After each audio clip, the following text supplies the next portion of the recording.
Assalamualaikum warahmatullahi wabarakatuh.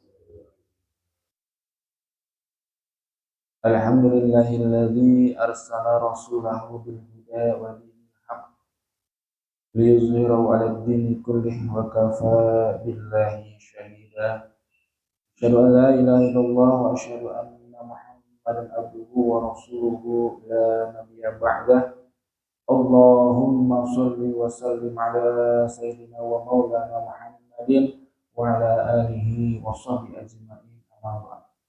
Rabbi shrah li sadri wa yassir li amri wahlul 'uqdatam min lisani yafqahu qawli.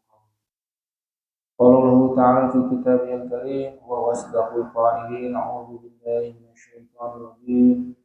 Bismillahirrahmanirrahim. وَالَّذِينَ آمَنُوا مِنكُمْ وَعَمِلُوا الصَّالِحَاتِ لَيَسْتَخْلِفَنَّهُمْ فِي الْأَرْضِ كَمَا اسْتَخْلَفَ الَّذِينَ مِن قَبْلِهِمْ.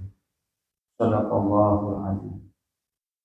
Alhamdulillah, puji dan syukur kehadirat Allah Rabb semesta alam yang telah memberikan, melimpahkan, menganugerahkan kepada kita kenikmatan sehat lahir maupun batin, kenikmatan iman dan Islam, sehingga kita masih diberikan kekuatan untuk terus beribadah kepada Allah, melaksanakan ketaatan kepada Allah. Karena jika kita tidak memiliki kekuatan iman dan Islam, tentu di akhir-akhir Ramadan ini akan terasa berat. Karena inilah babak final. Bagaimana kita merasakan, bagaimana kita sudah letih, masjid juga mulai lega ya. Artinya sedikit yang mulai kendor. Untuk apa? Terus terjaga istiqomah dengan ketaatan. Oleh karenanya ini patut kita syukuri, ada kekuatan dalam diri kita dan kita meminta kepada Allah untuk senantiasa diberikan kekuatan, kesabaran, dan keistiqomahan dalam kebaikan. Selanjutnya, salawat dan salam semoga senantiasa terlimpah curah kepada junjungan alam habibana wa nabiyana Muhammad sallallahu alaihi wasallam.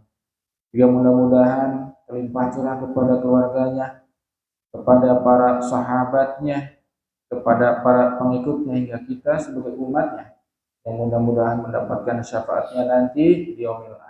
Amin ya Allah ya rabbal alamin. Hadirin jamaah kuliah subuh rahimakumullah. Pada pertemuan subuh kali ini kita akan membahas sebuah tema, yaitu menjaga rahasia. Pada hakikatnya manusia ini adalah tempat berdosa, artinya memiliki kekurangan, memiliki aib. Foto manusia, tempat lupa, tempat dosa.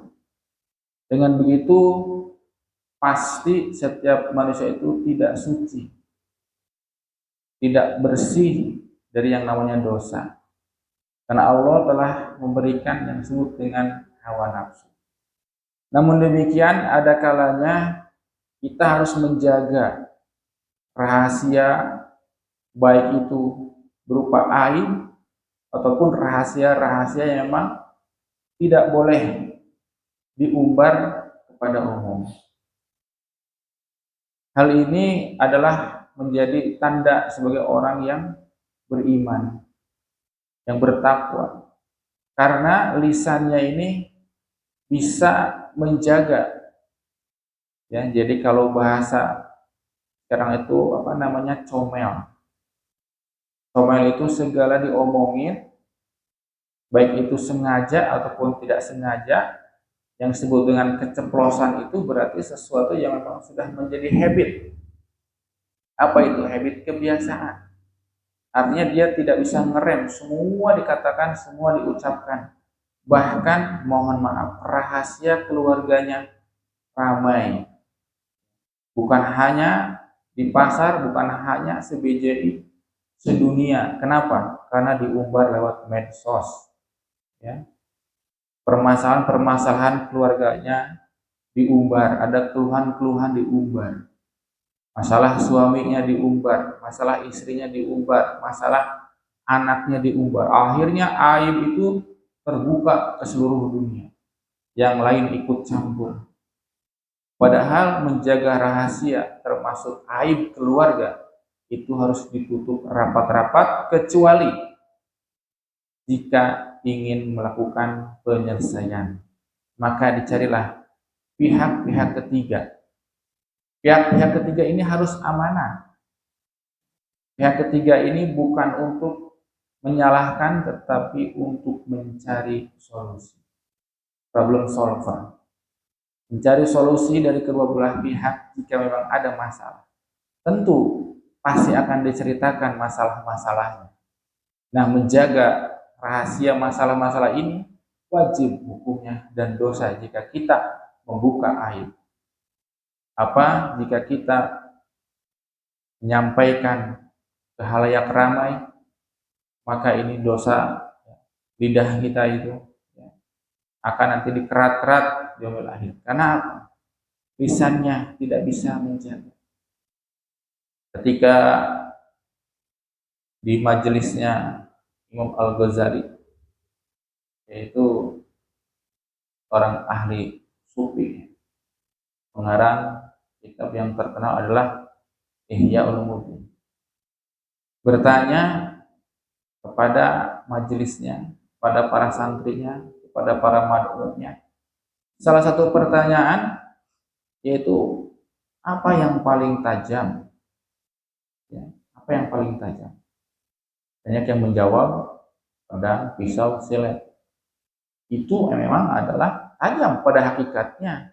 Di dunia ini itu tajam.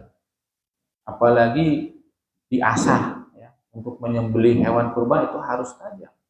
Bisa melukai, bisa mencerdai, membunuh ya dengan ketajaman. Itu benar kata Imam Al-Ghazali. Namun yang sebenarnya tajam di dunia ini bahkan tidak bisa disembuhkan sampai ke bawah akhir hayat, yaitu lisan kita, lidah kita. Bagaimana dengan lisan kita? Kita bisa mencaci maki ya, karena lidah katanya tidak bertulang ya. Bisa kemudian mencemooh, menghina, bahkan menuduh, termasuk menyampaikan rahasia yang seharusnya ditutup rapat-rapat, diumbar aib ini. Maka hadirin jemaah rahimakumullah, ada kalanya sesuatu itu kita harus skip ya. Tidak perlu kita menyampaikan, tidak perlu semuanya diflorkan ya. Inilah kebijaksanaan dalam diri kita, kedewasaan diri kita diuji. Sebagai contoh, misalnya yang namanya kehidupan rumah tangga. Saya ambil contoh rumah tangga karena kita pasti yang terdekat itu adalah rumah tangga.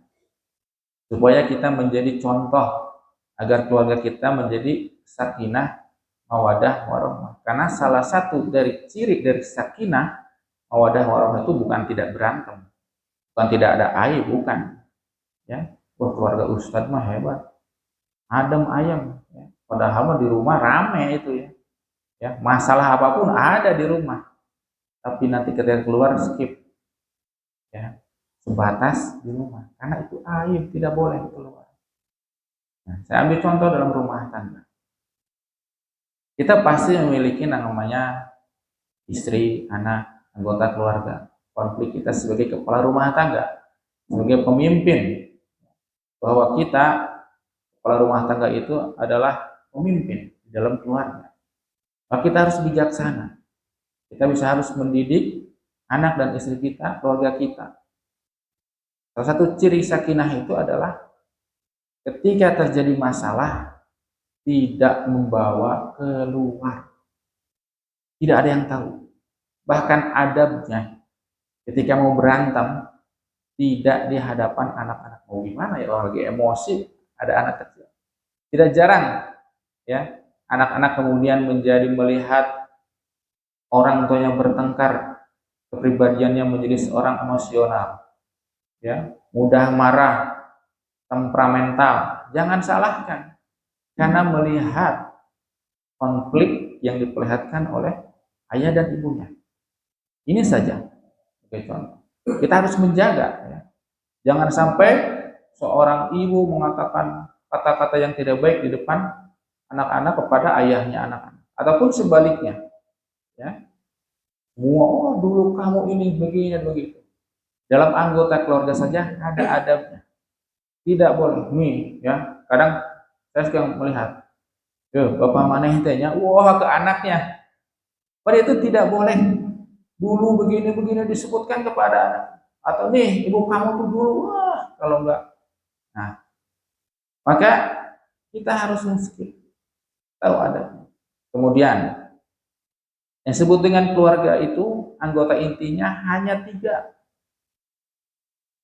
Yang pertama, ayah atau suami. Ada peran ayah, ada peran suami. Ini di kita, di pundak kita, laki-laki. Karena kita itu adalah pemimpin keluarga. Bahkan perintahnya sudah jelas.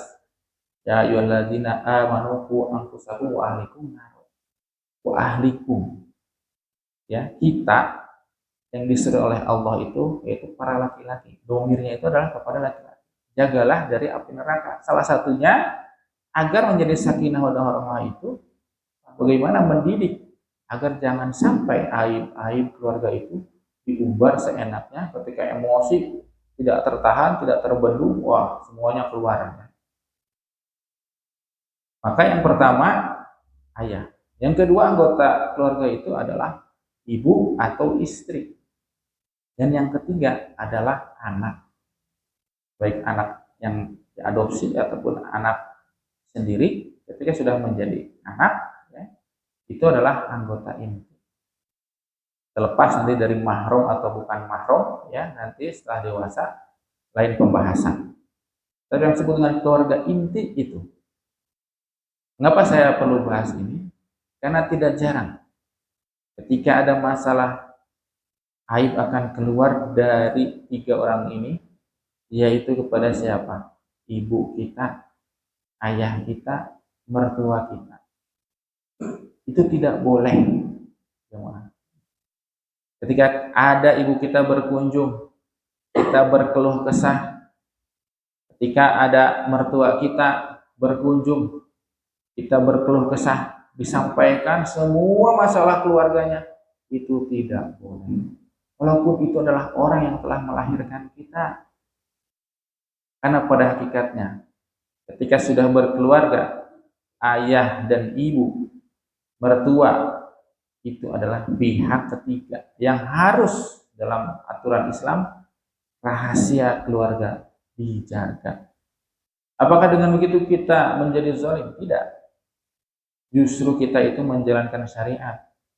Karena jika orang tua yang mengerti agama pasti akan mengatakan begini, jangan pernah menceritakan hal itu ke mama, ya. Jangan pernah menceritakan itu ke ibu. Selesaikan berdua. Ini jika orang tua yang mengerti agama. Bukan malah, aduh, anak saya begini-gini, udah saya udah sampai membahas. Wah, maka pintu perceraian pasti akan terbuka lebar jika seperti itu. Karena sebetulnya masalahnya bisa jadi sepele dan bisa diselesaikan. Ini dari menjaga rahasia. Yang terkecil yaitu di keluarga. Saya ambil yang kecil saja, ya. Apalagi nanti di masyarakat, ya. Mungkin ada amanah-amanah yang itu harus di-skip, harus dijaga. Lewat saja udah, tidak perlu dibahas misalnya. Nah, ketika kita sedang berkonflik suami istri, kemudian ada ibu kita, ayah kita, mertua kita, maka kita hentikan dulu. Kita hentikan dulu permasalahan kita, nanti disambung lagi. Kita dulu nih, PR kita ya ini, gitu ya. Ada ibu. Jadi memanage amarah. Jika kita ingin benar-benar menjadi keluarga yang sakinah, mawadah, warahmah, salah satunya yaitu tidak mengumbar rahasia permasalahan aib kita, karena pasti kita semuanya punya problem, pasti kita punya masalah apapun itu, maka kita bicarakan berdua. Tidak boleh keluar sekalipun kepada adik kita, kepada orang tua kita yang telah membesarkan kita berapa lama. Namun ini adalah tata cara Islam bagaimana mengurus agar keluarga itu menjadi benar. Karena tidak jarang jika kita menceritakan suatu permasalahan kepada pihak ketiga, yang terjadi bukan malah menjadi solusi, malah menjadi panas. Karena ini ada aturannya. Jika ingin menyelesaikan, silahkan. Kita itu harus menyilang. Itu pun bukan untuk mengumbar aib, tapi untuk menyelesaikan masalah. Artinya menyilang bagaimana, Pak? Ketika kita ada masalah dengan istri kita, maka kita harus menyampaikannya kepada ibunya daripada istri kita, atau ayahnya daripada istri kita. Tidak boleh kepada ibu kita. Begitupun sebaliknya, ketika istri kita ingin mengadukan, jangan kepada ibunya, harus kepada ibu kita atau ayah kita untuk mencari solusi. Ini cara Islam. Mengapa harus menyilang demikian? Coba kalau kita menyampaikan suatu masalah kepada orang yang telah melahirkan kita, secara logika pasti yang dibela ya anaknya, walaupun salah, kalau tidak mengerti agama. Tapi ketika menyilang dicari untuk mencari solusi, maka akan dinasehati anak. Jika ingin mendamaikan di antara mereka, maka akan mencari solusi. Inilah salah satu nasihat untuk saya sendiri, karena saya juga memiliki keluarga. Karena kita tidak bisa lepas dari namanya permasalahan yang bisa terkategori aib. Maka kita harus jaga rahasia itu, tidak boleh keluar, ya, tidak boleh diceritakan kecuali dengan catatan untuk mencari solusi. Karena ketika kita sudah menceritakan, sama saja kita membuka, membolekerkan bahasa Sundanya ya. Padahal Allah Subhanahu wa taala tidak menyukai. Allah Subhanahu wa taala itu terkadang menutup aib kita, tetapi kita malah membuka, menutup hal-hal yang harus dirahasiakan, malah kita rahasia tersebut dibongkar. Untuk itulah mari kita sama-sama lisan kita mari kita jaga, karena lisan ini sangat berbahaya. Tadi kata Imam Ghazali, tajam, luar biasa, bisa menyakiti orang sampai ke bawah mati gara-gara lisan kita. Marilah kita sama-sama pada Allah Subhanahu wa taala mengharap agar lisan kita terjaga dari hal-hal yang buruk, dari perkataan-perkataan yang tidak berguna. Mudah-mudahan kuliah subuh yang singkat ini ada manfaatnya. Akhirul kalam. Assalamualaikum warahmatullahi